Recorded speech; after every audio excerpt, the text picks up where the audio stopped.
하나님 말씀 로마서 4장 1절에서 8절 말씀입니다. 하나님 말씀 로마서 4장 1절에서 8절 말씀.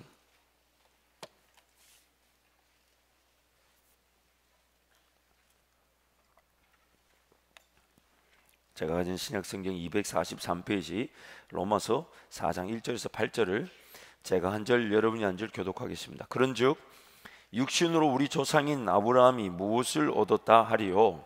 만일 아브라함이 행위로서 의롭다 하심을 받았으면 자랑할 것이 있으려니와 하나님 앞에서는 없느니라. 성경이 무엇을 말하느냐? 아브라함이 하나님을 믿음에 그것이 그에게 의로 여겨진 바 되었느니라. 일하는 자에게는 그 삭시 은혜로 여겨지지 아니하고 보수로 여겨지지거니와 이를 아니할지라도 경건하지 않은 자를 의롭다 하시는 이를 믿는 자에게는 그의 믿음을 의로 여기시나니 일한 것이 없이 하나님께 의로 여기심을 받는 사람의 복에 대하여 다윗이 말한 바. 두 절 함께 갑니다. 불법이 사함을 받고 죄가 가려짐을 받는 사람들은 복이 있고 주께서 그 죄를 인정하지 아니하실 사람은 복이 있도다 함과 같으니라. 아멘. 이사 말씀 대하기 전에 우리 함께 통성으로 기도하겠습니다.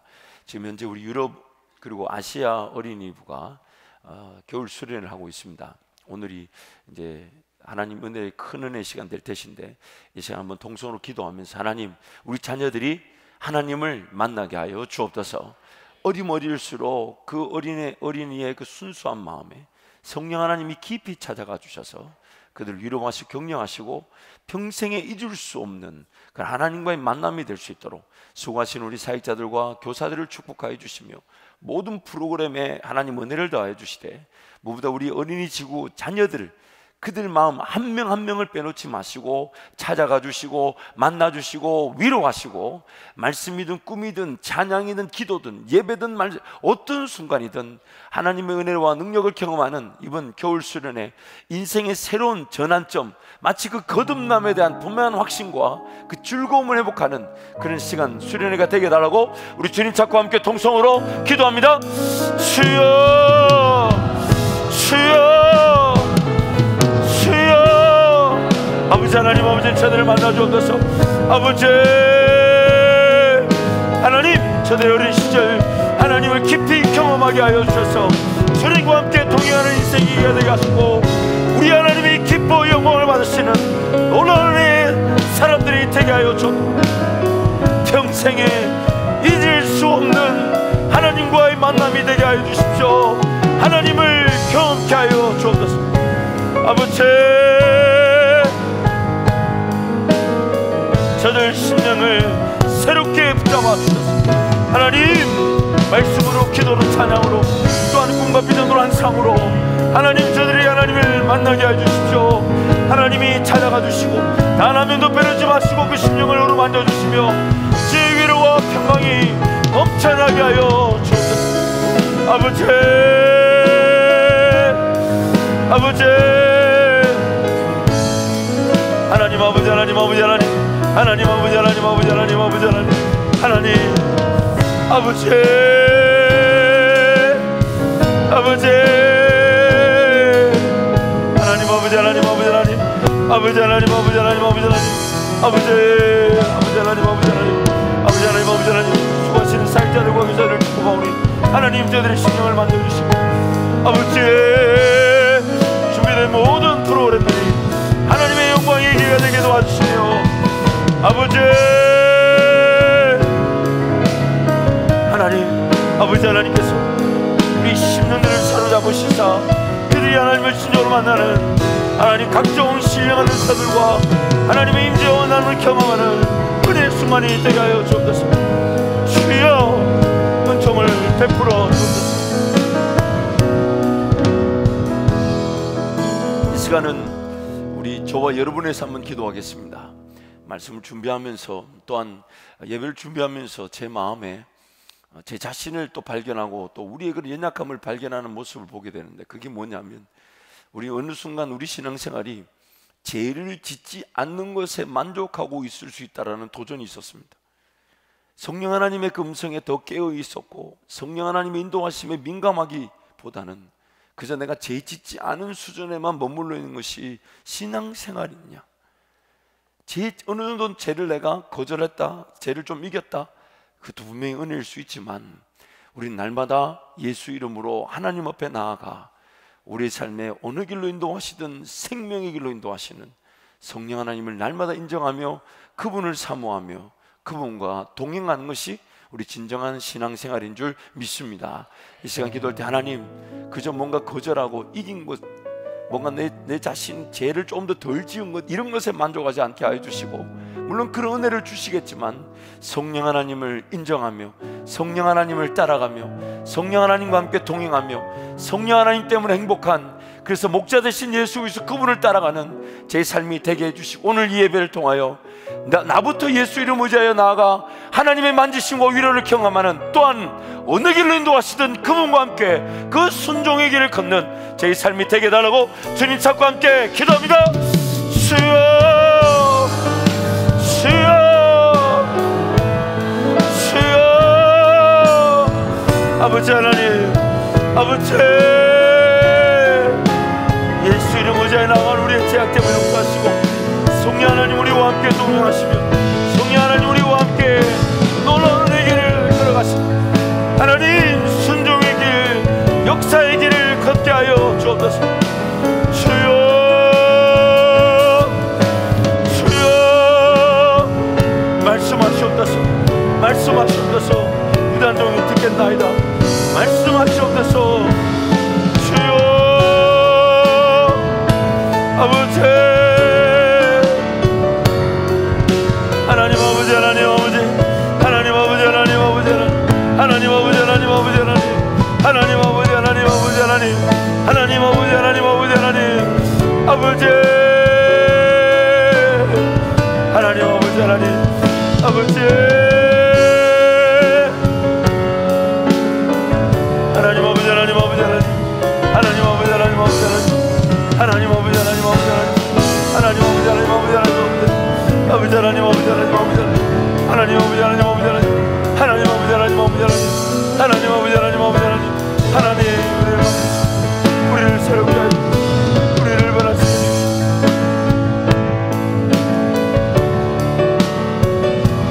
아버지 하나님, 아버지 하나님, 우리를 사로잡아 주옵소서. 우리를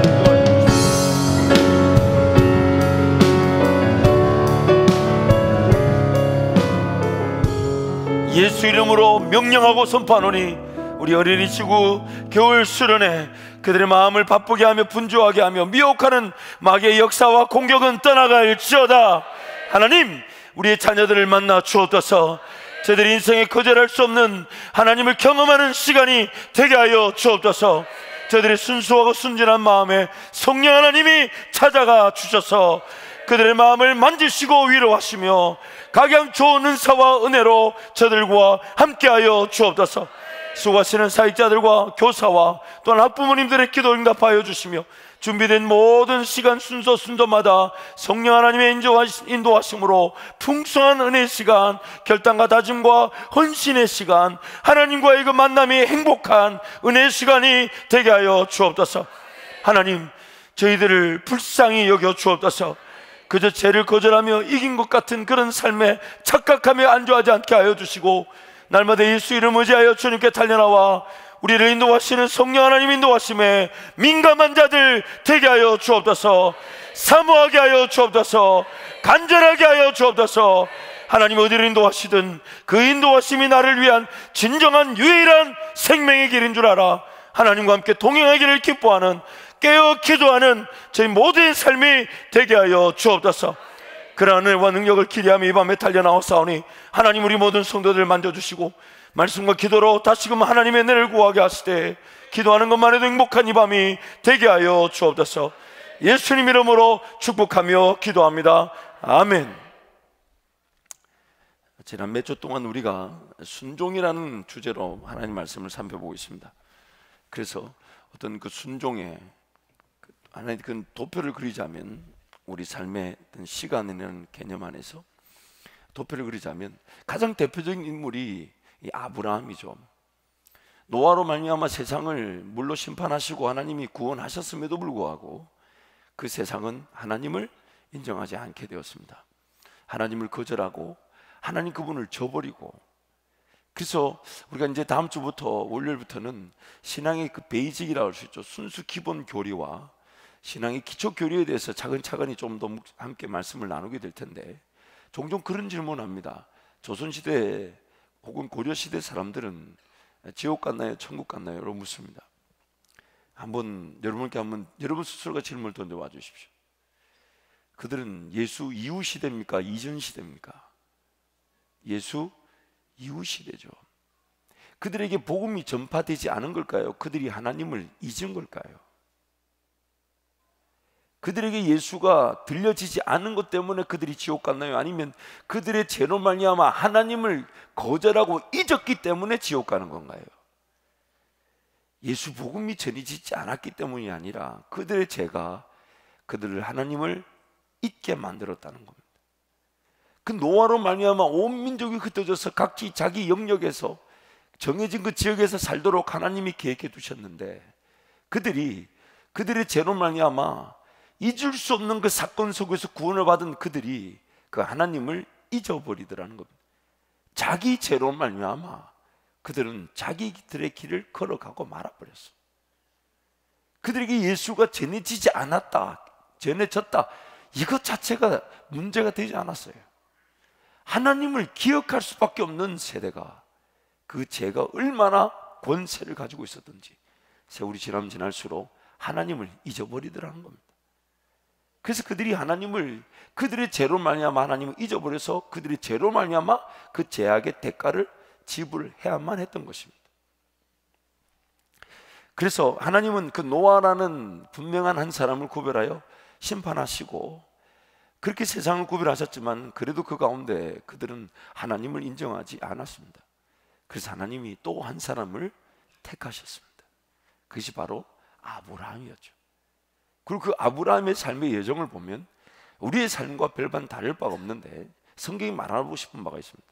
그래서 아브라함은 하여금 하나님을 알아갈 수 있도록, 하나님 그분을 경험할 수 있도록 갈대아 우르에서 그를 끄집어내셨죠. 그가 못 알아듣고 있는 중에도 아버지 데라를 통해 하란에까지 이르게 하셨고, 그 하란에 머물고 있던 아브라함이 마침내 가나안 땅으로 들어오게 되는, 그리고 가나안 땅에 들어왔지만 어느 정도 하나님과 함께 동행하는 듯 보였지만은 그 가나안 땅에 머물러 있어야 되는데 다시 어디로 갑니까? 어디로 갑니까? 가지 말아야 될 애굽으로 내려가잖아요. 여러분, 명현현상이라고 혹시 아십니까? 명현현상이 뭐죠? 뭔가 이렇게 고치려고 약을 먹었더니 일시적으로 몸이 더 아픈 경우가 있어요.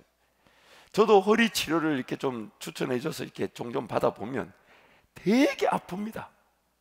근데 그렇게 그분이 누르시면서 하시는 말씀이, 목사님 여기 아픕니다, 누르면 무지하게 아픕니다. 근데 그걸 제가 참아야 될까요? 아프다고 삐리쳐고 나와야 될까요? 참죠. 왜냐하면 일시적으로 더 아프지만은 그 더 아픈 것이 결국 저를 낫게 해주기 때문이죠. 그런데 여러분, 신앙생활 하다 보면 그런 명예현상 같은 경우가 있습니다. 예수를 처음 믿었는데 그 구원의 감격, 기쁨이 있는데 결국 내 삶의 자리에서 그 어려움과 아픔이 더 심해지는 경우가 있어요. 누가 날뛰는 걸까요? 분명히 어둠의 자식인데 어느 날 누구한테 전도를 받고 교회 나오기 시작하고 하나님을 경험하기 시작하고 기도한다고 막 뛰어나오는데 누가 난리를 치는 걸까요? 누가 가만히 있지 않을까요? 여러분도 그런 시절이 있었잖아요. 그렇지 않아요? 그렇게 신앙생활 열심히 하고 싶은데 유독 문제가 더 많이 생기는 것 같고 어려움이 더 크게 생기는 것 같고, 그런 그 애굽으로 또 아브라함 애굽으로 내려가죠. 근데 애굽에 내려갔더니 애굽의 왕한테 거짓말한 건 아브라함이었는데 하나님이 그 아브라함에게 거짓말한 아브라함인데 오히려 애굽의 왕을 위협하셔가지고 아브라함이 거기서 복을 받고 다시 가나안 땅으로 돌아오죠. 그러면서 이제 하나의 그런 사건들을 경험하면서 하나님을 조금씩 알아가기 시작하다가 그것이 절정에 이루었던 순간이 뭐냐면 창세기 22장에서의 그런 이삭 사건, 그렇죠? 그 이삭 사건. 그래서 아브라함의 삶의 이런 여정들 보면 그가 그 어떤 그 순간순간에 하나님의 그 인도하심이 나타났는데, 하나님의 인도하심이 났는데 그 모든 순간순간이 순종의 기회였다라는 겁니다. 그 모든 순간순간이 그 아브라함의 영적인 형편과 수준에 맞는, 아브라함이 충분히 못 알아들었을 때는 못 알아듣는 그 시절에 맞는 하나님의 인도하심, 하나님을 좀 알아갈 때는 하나님을 좀 안다는 그 수준에 맞는 하나님의 인도하심, 또한 하나님을 좀 알고 경험했을 때는 하나님을 좀 경험했다는 그 수준에 맞는 하나님의 인도하심. 그래서 아브라함이 기꺼이 그 하나님의 인도하심에 따라갔더니 그의 삶이 기어이 어디까지 가더냐? 자기 아들까지도 아끼지 않고 하나님께 내어줄 수 있는 자까지 가더라는 겁니다. 그것이 바로 순종의 여정이죠. 그러나 이 도표를 좀 더 이용해서 보자면, 그러나 그 순종의 정도는 어쩌면 이 상태밖에 되지 않죠. 나머지 이 상태는 자기 어떤 인간적 욕심, 우리 그 세 가지 소리가 있다 했죠. 인간적 욕심, 혹은 세상의 자랑, 혹은 마귀의 생각, 마귀의 소리, 이런 것들에 사로잡혀 있던 이 사람이 그 하나님과의 조금의 그 관계들을 통해 하나님을 알아가기 시작하면서 점점점 그의 삶의 영역에 하나님의 그 음성이, 하나님의 말씀이 식별되어지고 들려지고, 그 말씀에 따라 자기 자신을 기꺼이 내어놓게 되는 그런 은혜의 길을 이 아브라함이 걷더라는 겁니다. 그래서 이 하나님의 음성 말씀 순종의 크기가 커지면 커질수록 나의 육신적 자아가 점점 죽어지게 되는 겁니다. 그 포션이 점점 줄어들게 되는 것이죠. 성령 하나님을 따라가게 되면 죄를 이기는 원리가 이와 같은 것입니다. 죄와 싸운다고 해서 죄 그 자체와 싸워 이길 능력이 우리에게 없어요. 그러나 성령 하나님을 따라가게 되면 내가 성령 하나님께 내 시간을, 내 물질을, 내 몸을 맡겨드렸더니 죄를 지을 시간이나 물질이나 몸이 존재하지 않더라는 겁니다. 하나님의 음성을 들으며 그분과 함께 동행하는 시간이 늘어나면 늘어날수록 내 인간적 육신의 지배의 시간들이 줄어들게 되어 있다는 거예요. 그것이 바로 오늘 성령 하나님만을 쫓아가며 성령 하나님만을 따라갈 때에 그 순종이라는 그 포인트를 중심으로, 순종이라는 포인트를 중심으로 그 하나님의 인도하심을 우리가 보게 되는 겁니다. 근데 이 순종의 포인트들을 자세히 보시면 결국 그 하나님의 음성에 쫓아갈 것인가 안 갈 것인가라는, 그래서 결론적으로는 순종이었지만은 그러나 이 순종은 아브라함에게는 시험의 기회였습니다. 과연 하나님을 더 신뢰하고 믿을 것인가, 하나님을 더 신뢰하고 믿을 것인가, 아니면 하나님을 내가 거절할 것인가. 하나님의 그 음성이 바로 이 정도에 따라 나타나기 시작하죠. 우리가 이미 살펴보았지만은 오늘 내가 이만큼 순종했다는 것은 하나님 보실 때에 새로운 어떤 순종의 기회가 되죠. 또 그 순종을 누리게 되면 또 우리 인생은 또 다른 순종의 기회를 또 가지게 됩니다. 하나님을 끝까지 따라갈 것인가 안 따라갈 것인가. 그러다 보니까 나중에 내가 순종했던 그 영역이 점점점 커지면 커질수록 결국 내 삶의 지경이 넓어지게 될 뿐만 아니라 순종된 것이 또 다른 순종의 시작이 되게 하심으로써 결국 내 삶이 더 큰 순종의 자리로 나아가게 되는 것이죠. 결국 이것이 영적인 순수도가 되고, 그리고 또한 이것을 우린 깨어있는 것이라고 얘기했습니다. 그리고 깨어있는 것 자체가 분별의 분명한 근거가 됩니다. 얼마나 깨어있는가에 따라 얼마나 듣게 되는가, 얼마나 들었을까에 따라 하나님의 음성인지 아닌지를 식별할 수 있는 능력이 되는데, 그것을 들어본 적이 없고 그 음성이 민감하지 않다 보니까 마귀 소리인지 육신의 정욕인지 세상의 자랑인지를 구분하지 못하더라는 겁니다. 그래서 오늘 그 순종의 기회는 아브라함 자체에게는 시험이 되는 거죠. 내가 하나님을 따라갈 것인가 안 따라갈 것인가. 물론 어느 정도 일정 기간 이전에는 아브라함이 하나님에 대해서 무지했기 때문에 하나님이 일방적으로 그를 포기치 않으시고 이끌어 주셨습니다만은 창세기 12장에서부터는 하나님이 이제 노골적으로 그에게 음성을 베풀기 시작하시죠. 내가 갈 바를 알지 못한다 해도 내가 너로 큰 민족을 이루게 할 것이고 너로 복의 근원이 되게 할 것이니까 하나님 말 믿고 따라오라는 것입니다. 그러면서 이제 그 창세기 12장에서부터 창세기 22장까지의 그 모든 사건, 그 아브라함의 사건 기록이 그 하나님의 음성에 자기가 얼마나 순종하며 반응하며 하나님과 동행하며 삶을 살았는가, 이것이 바로 이 아브라함의 여정을 통하여 오늘 하나님 우리에게 보여주고 싶으신 하나님의 열심입니다. 또한 이것은 아브라함의 여정일 뿐만 아니라 오늘 우리의 여정이기도 합니다. 야고보서 말씀을 보면 야고보서 우리 말씀 1장 말씀 12절 14절을 우리 함께 갑니다. 시험을 참는 자는 복이 있나니 이는 시련을 견디어낸 자가 주께서 자기를 사랑한 자들에게 약속하신 생명의 면류관을 얻을 것이기 때문이라. 사람이 시험을 받을 때에 내가 하나님께 시험을 받는다 하지 말지니 하나님은 악에게 시험을 받지도 아니하시고 친히 아무도 시험하지 아니하시느니라. 오직 각 사람이 시험을 받는 것은 자기 욕심에 끌려 미혹됨이니. 시험이 두 가지가 있다 그랬어요. 주로 테스트나 템테이션이다 이렇게 나누기도 하는데, 시험이 두 가지면 마귀가 주는 시험이 있고 하나님이 우리를 확인하기 위해서 주는 시험이 있다고 하는데, 하나님은 마귀가 주는 것 같은 시험을 던지는 분이 아니다는 게 야고보서 1장의 요지입니다. 그러면 두 가지 시험이 있으면 두 가지 중에 과연 어느 것이 하나님의 시험일까? 어느 것이 하나님의 시험일까? 그게 관건이죠.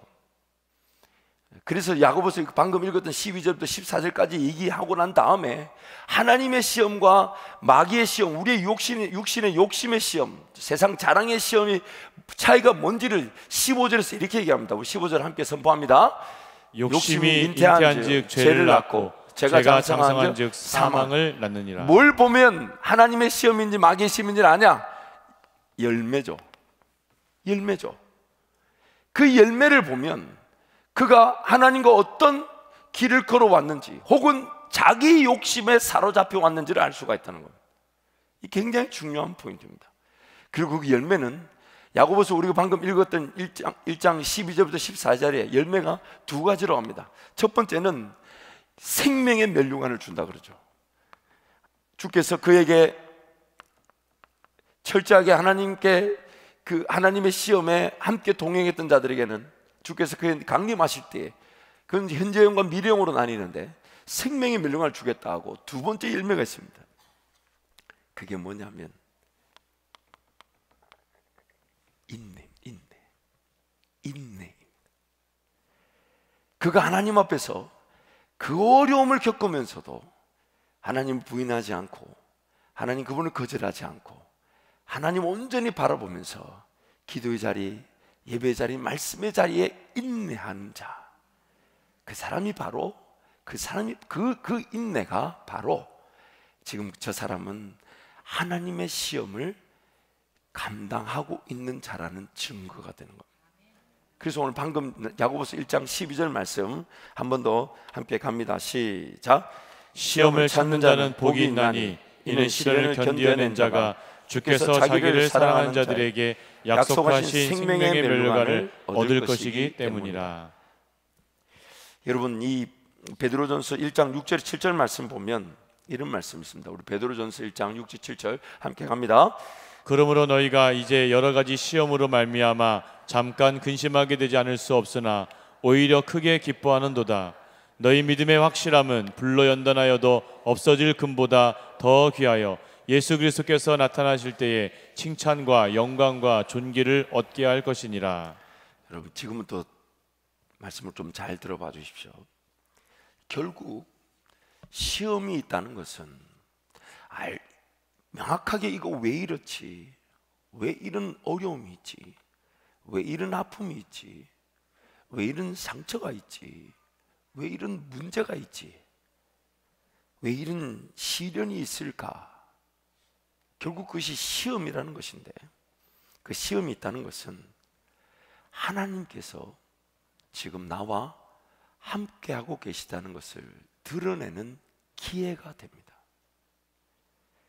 또한 그것은 하나님께서 나를 지키시고 보호하고 계심이 나타나는 기회이기도 합니다. 그래서 그가 인내할 수 있는 거예요. 여러분, 우리 삶을 자세히 들여다보십시오. 우리 주변을 한번 보십시오. 우리가 종종 그런 느낌을 가질 때가 있어요. 와, 저 사람 저렇게 어려운데도 하나님을 원망하지 않고 하나님께 달려나와 기도하네. 그런 경우가 있고, 어떤 경우는 아니 저게 그렇게 상처받을 일인가, 아니 저게 그렇게 힘든 일인가, 과연 저걸 저렇게 난리법석을 떨어야 하는가.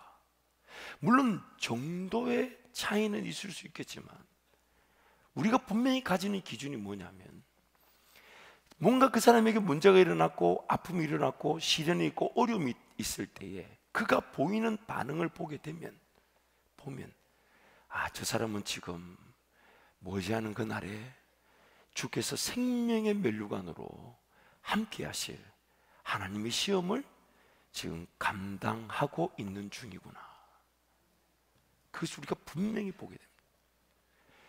성경이 고린도전서 10장 13절 말씀에 얼마나 위대한 말씀이면, 정말 이 고린도전서 10장 13절 말씀은 여러분 한번쯤 모든 성도들이 다 외워야 돼요. 왜냐하면 2018년 담임 목사가 뽑은 말씀입니다. 그런데 워낙 제가 너무너무 그 말씀을 좋아하는데, 제가 그걸 딱 보는데, 제가 이 뽑아가지고 여기서 뽑아서 돌아 나갔는데 딱 보고 깜짝 놀랐어요. 와, 사람이 감당할 시험밖에는 당한 것이 없나니 하나님이 그 감당할 쯤 되는 피할 길을 주시느니 아니면 능히 이기게 하시느니라. 감당할 시험밖에 안 주셨다는 얘기는, 어떤 어려움과 문제와 아픔이 나에게 임한다 해도 하나님이 그 가운데서 나와 함께 하신다는 거잖아요. 이거가 진리입니다. 이게 진리예요. 그렇기 때문에 오늘 우리가 두려워야 될 것은 인생의 문제와 어려움이 아닙니다. 우리가 두려워야 될 것은 인생의 아픔과 상처가 아니에요. 내가 하나님의 사람이기 때문에. 왜? 하나님 나를 포기하실 수 있으십니까? 없으십니까? 포기할 수 있어요? 없어요? 없어요. 그런데 오늘 나에게 그런 어려움이 주어졌다, 나에게 그런 아픔이 주어졌다, 나에게 그런 상처와 문제와 그런 내가 인생에서 전혀 의도하지 않았던 그런 괴로운 일이 나타났다. 그것은 바로 하나님이 그것을 통해, 나를 통해 영광을 받기로 작정하신 하나님의 능력의 기회가 되는 것입니다. 그래서 그 시련, 그 시험을 통해 하나님 지금 나와 함께 하시는 기회, 하나님 나를 지키시고 보호하셔서 인내하게 하실 기회, 또 동시에 나의 믿음이 그 시험을 통해 내가 하나님을 얼마나 믿고 있는가가 드러나는 기회가 되는 겁니다. 이게 굉장히 중요합니다.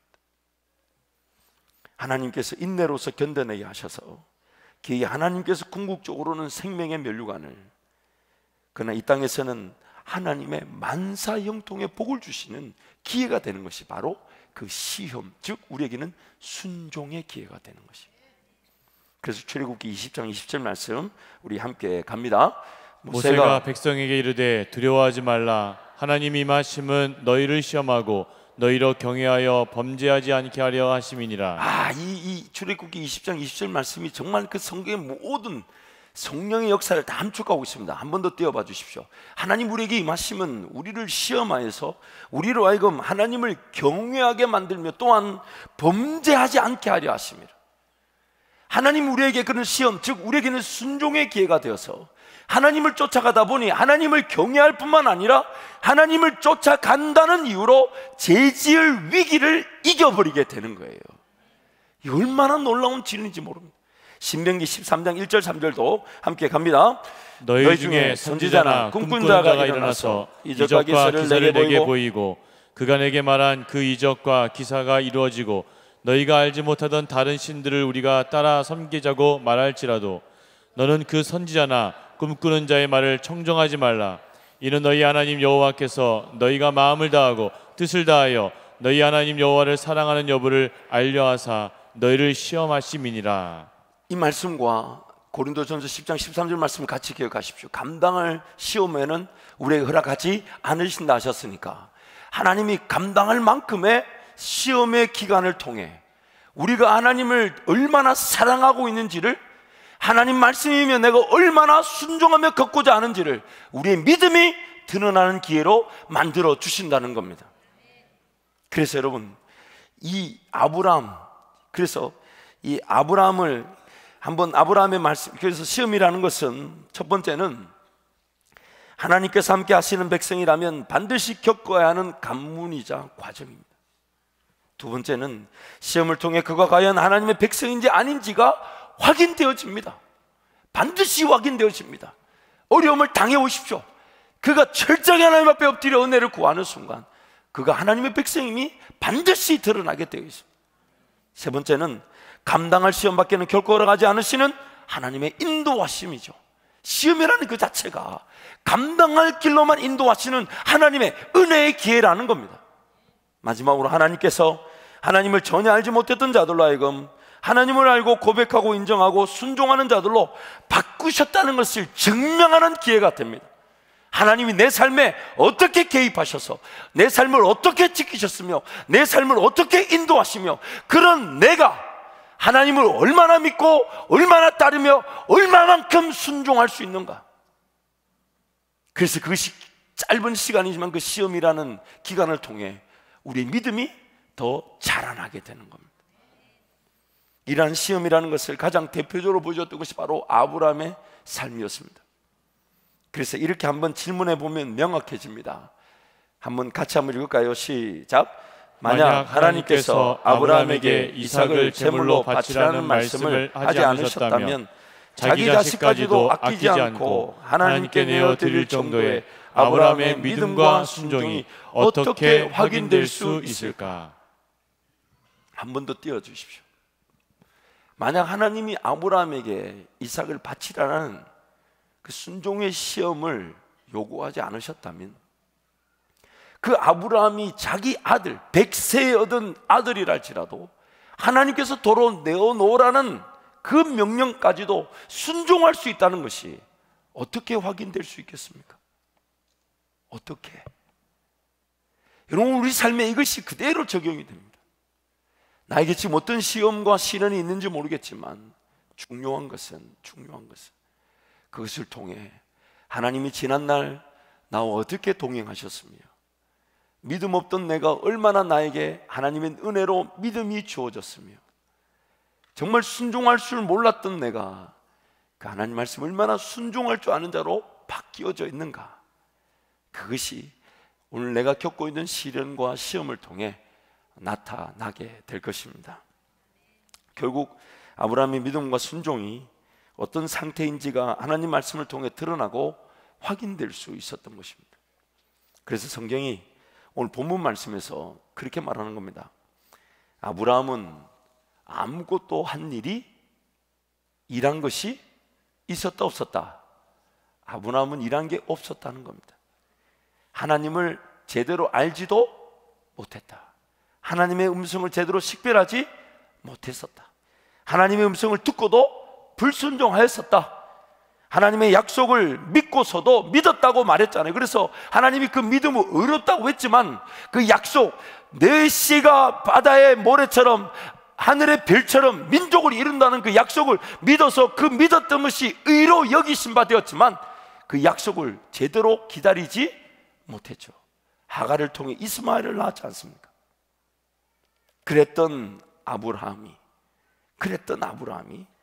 하나님을 조금씩 알아가기 시작했다는 겁니다. 그랬던 아브라함이 하나님과 인격적 대화와 소통을 시작하게 되었다는 겁니다. 그랬던 아브라함이 하나님께 순종하기 시작했다는 겁니다. 그랬던 아브라함이 기어이 하나님을 온전히 믿고 신뢰하여 자기 자식까지도 다시금 하나님께 내어드릴 만큼, 하나님의 말씀이면 무조건 순종할 만큼 순종의 사람으로, 오늘 우리에게는 믿음의 조상으로 서게 되었다는 겁니다. 그래서 성경이 말하고 싶은 바가 뭐냐, 그런 아브라함과 같은 우리가 그 아브라함과 함께 하셨던 하나님이 지금 우리와 함께하고 계신다는 것입니다.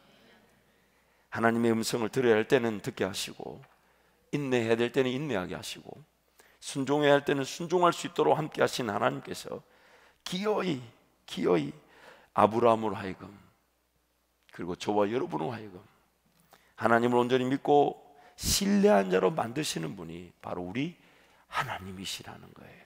하나님이시라는 거예요. 그래서 아브라함은 아무 공로 없이 그가 하나님을 믿게 되었고, 그가 하나님과 소통하는 인격체가 되었고, 그가 하나님을 그 어떤 것보다 소중하게 여기는 순종의 사람, 믿음의 조상이 되었다는 것입니다.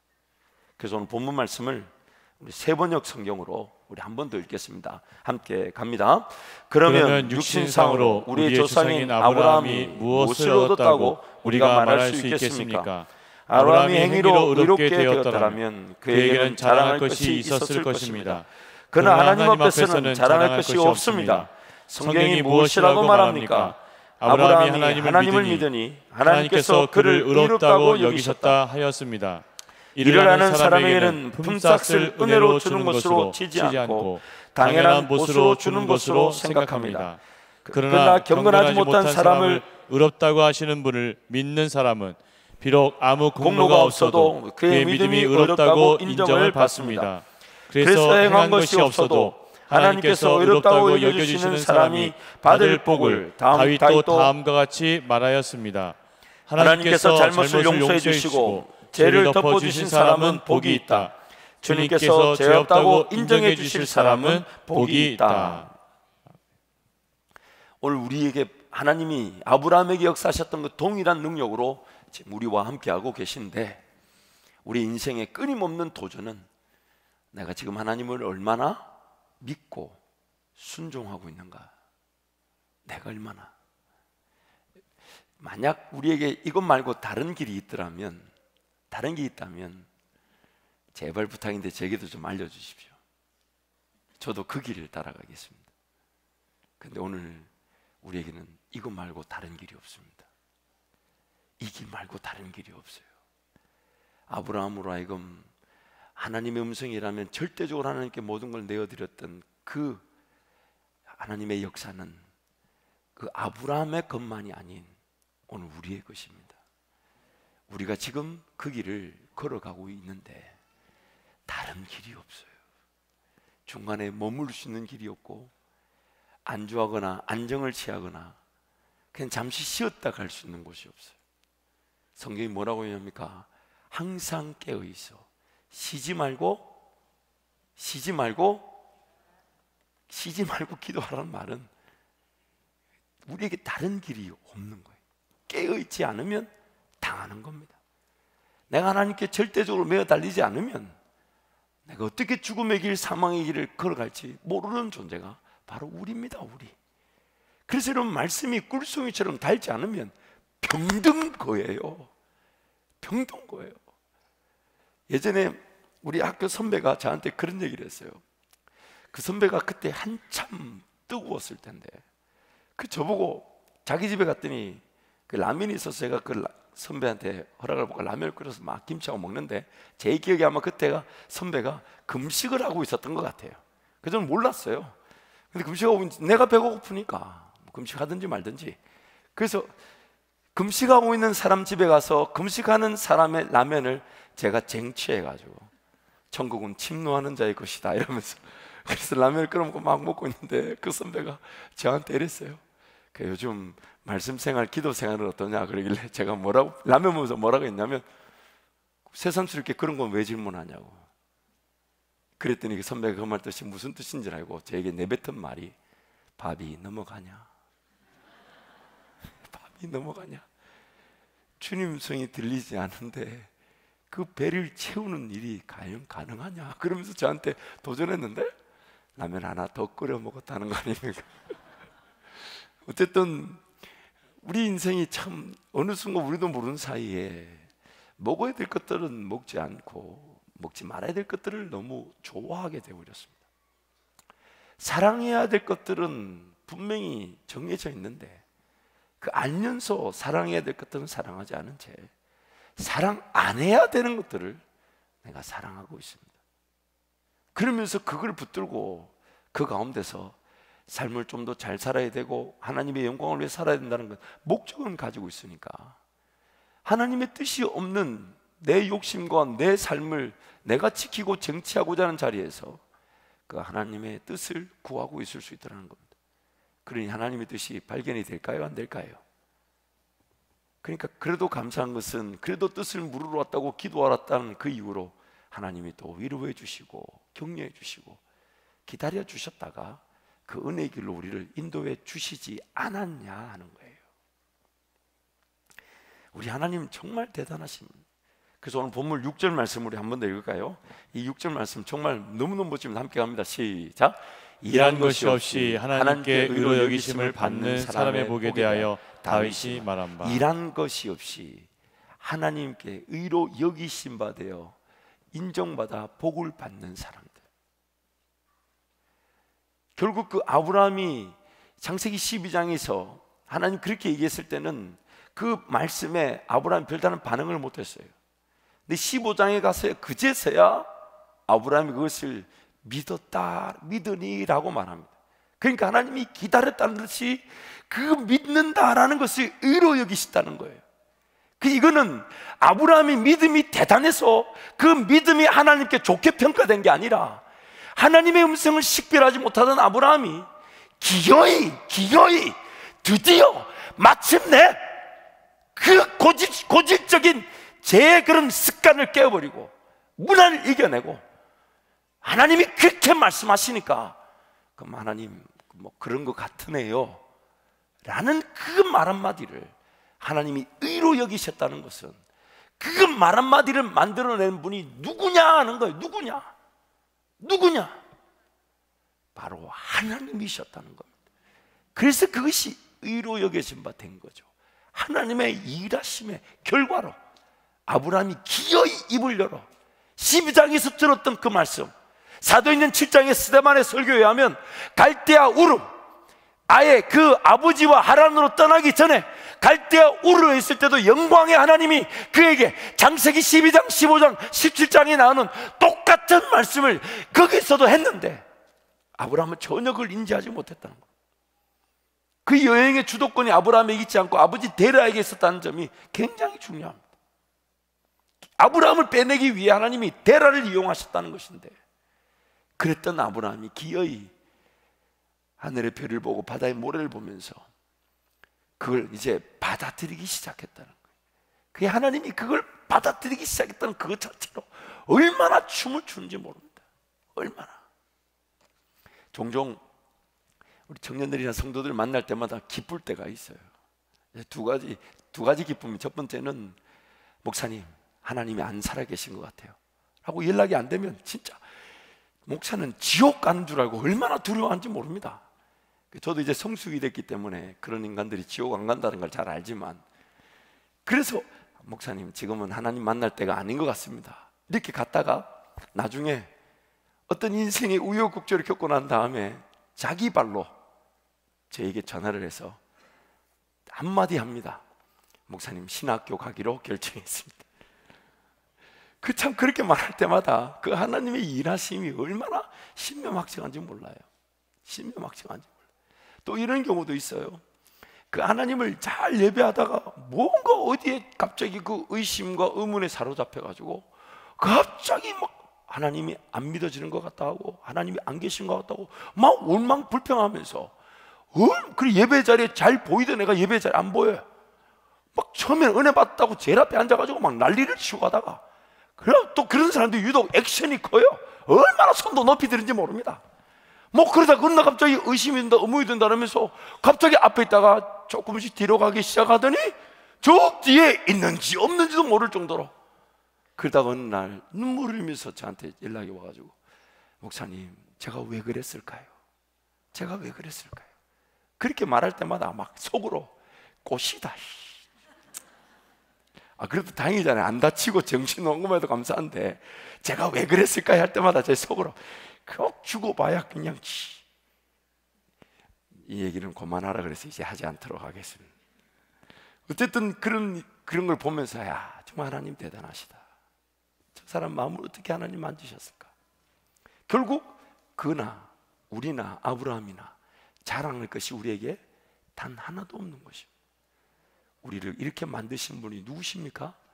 하나님이시고 오늘 이 자리에 있는 저와 여러분이 기어이 그 아브라함보다 더 놀라운 순종의 자리에서 하나님 말씀이면 충분한 줄 알아 순종하게 될 것이 바로 우리 머지않은 미래에, 아니면 어쩌면 오늘 우리에게 임하게 될 것입니다.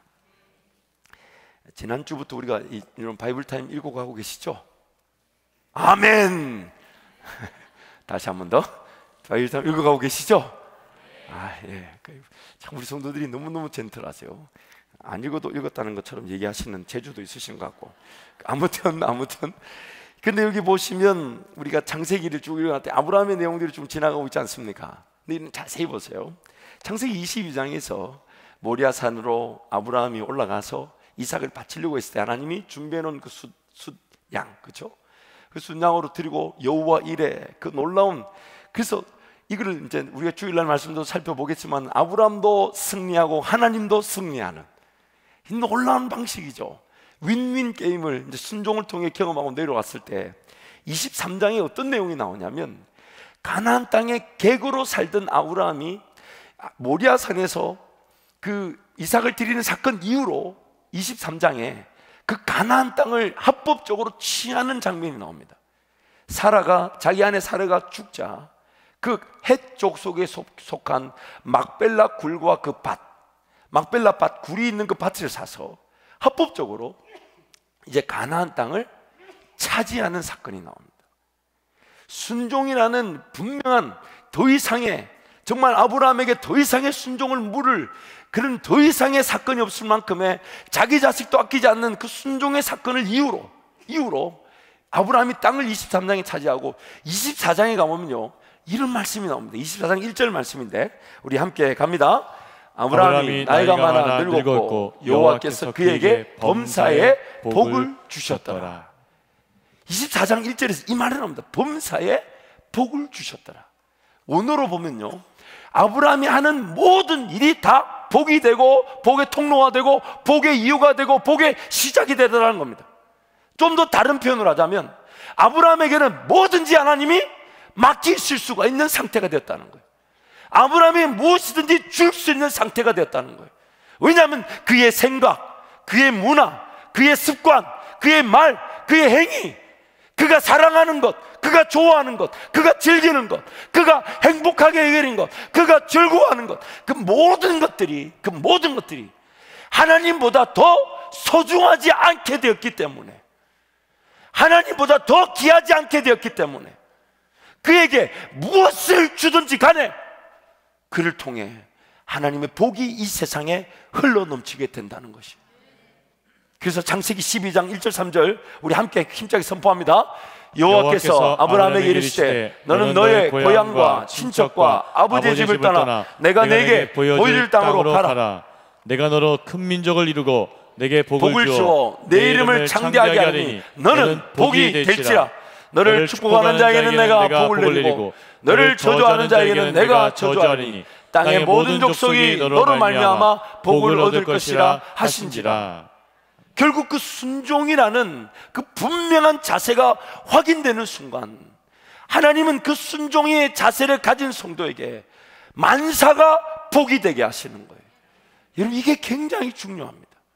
지금 물질을 조금 주고 싶어도 그것 가지고 벌벌벌 떨고 내 것, 하나님의 것, 이것 자체가 아직 기준이 서 있지 않다면 과연 하나님이 물질을 주셔야 되겠습니까?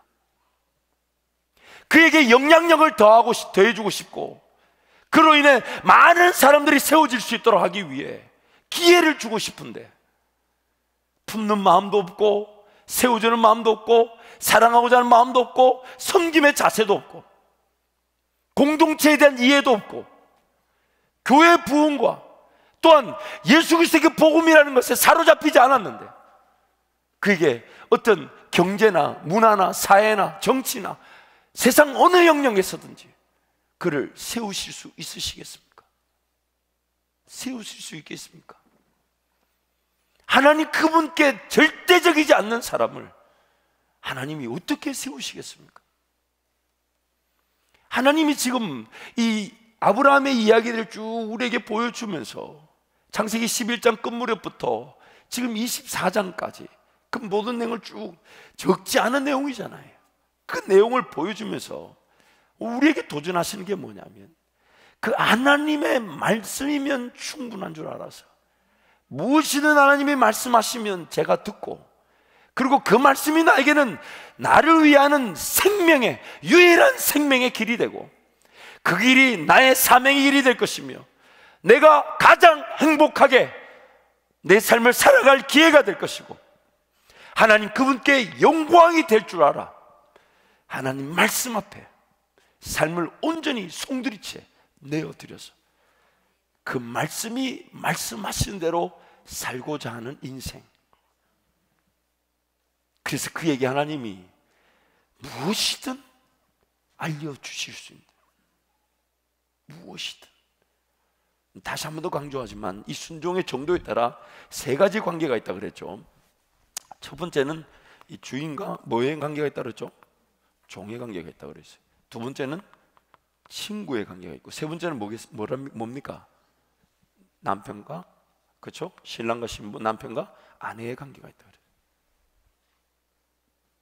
그 정도에 따라서 서로의 소통의 내용, 대화의 내용, 말을 할 수 있고 들을 수 있는 정도가 달라집니다. 어떤 관계에 있느냐? 무엇이든 말씀하실 수 있다.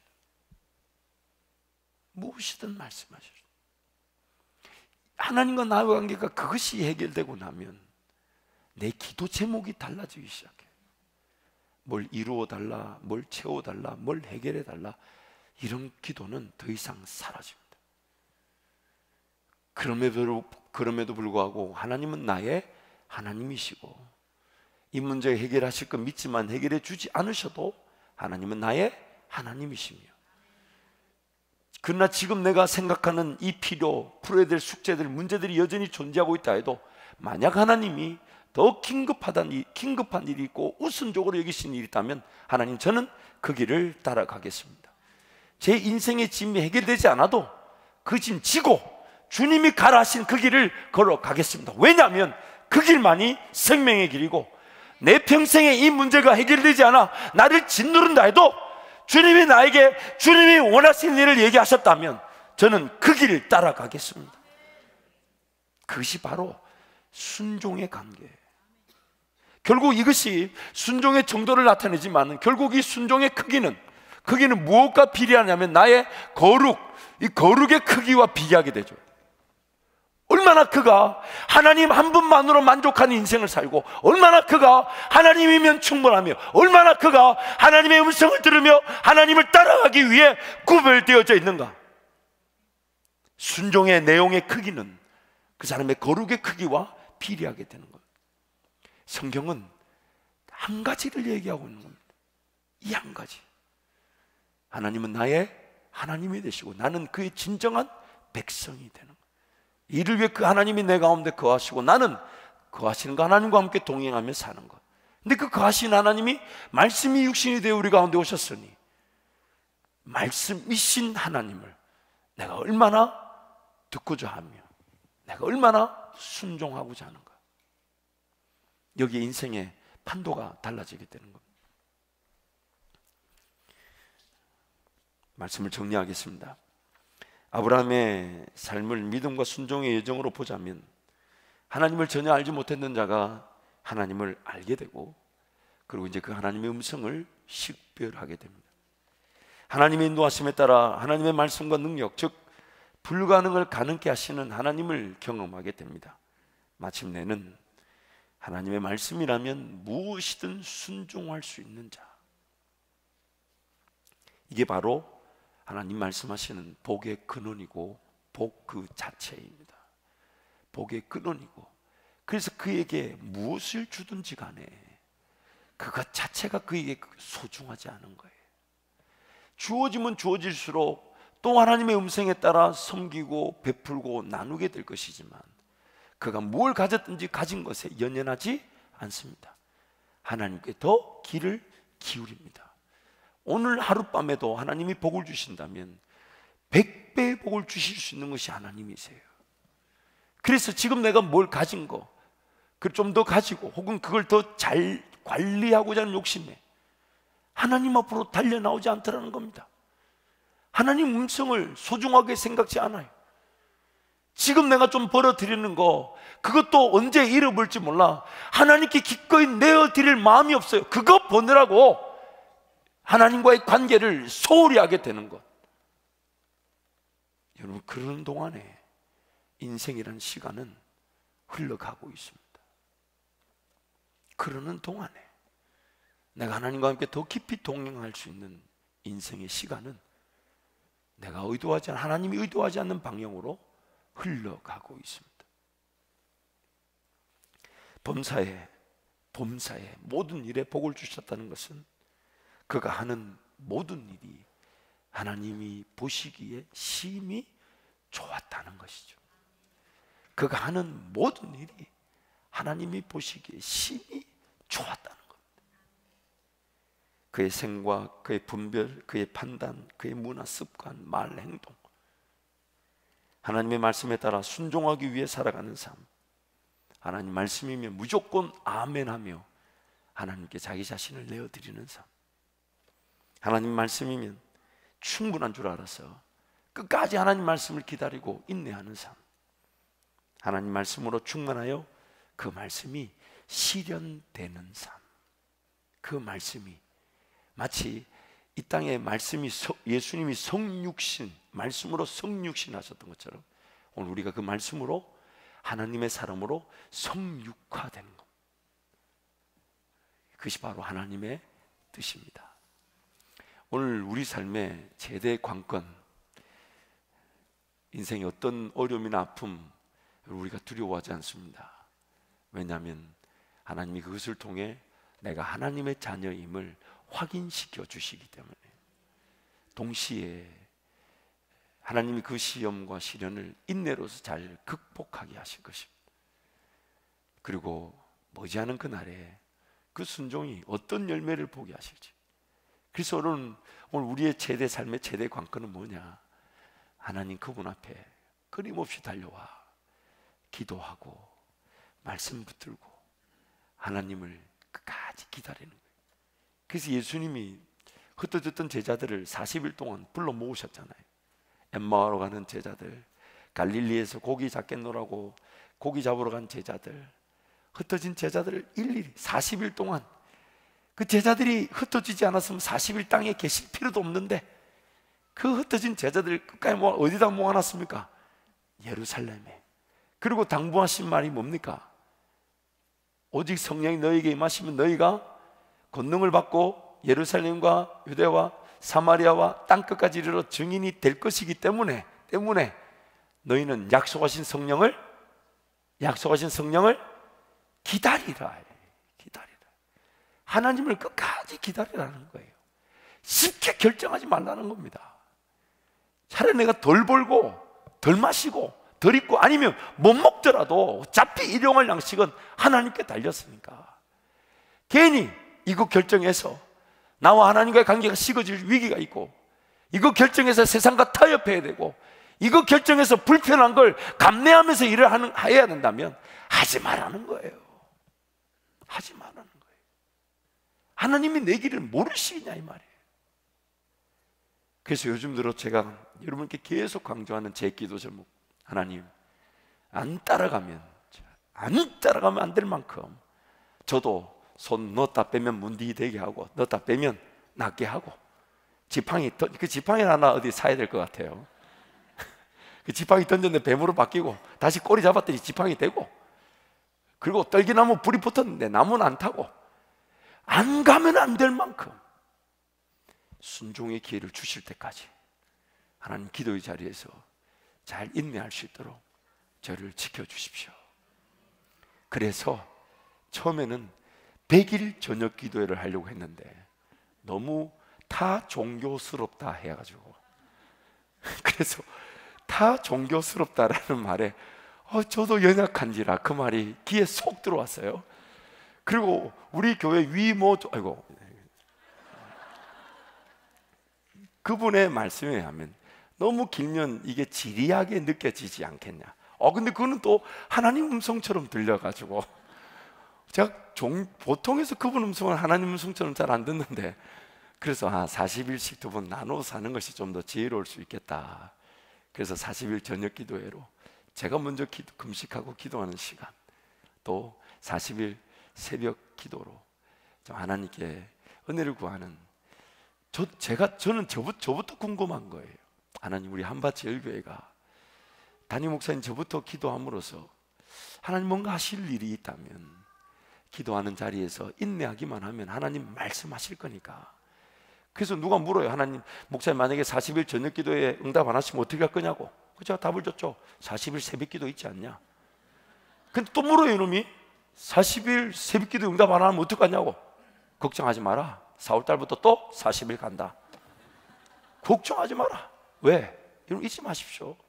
하나님과 나와의 관계가 인생에 제일 소중하다 하면 그거 풀어지지 않은 채 그냥 사라질 수 있다는 게 두려움 아닙니까? 그 하나님을 확인하지 못했는데 그냥 살아야 된다는 이유로 살아간다는 것 자체가 우리를 경각시키지 않나요?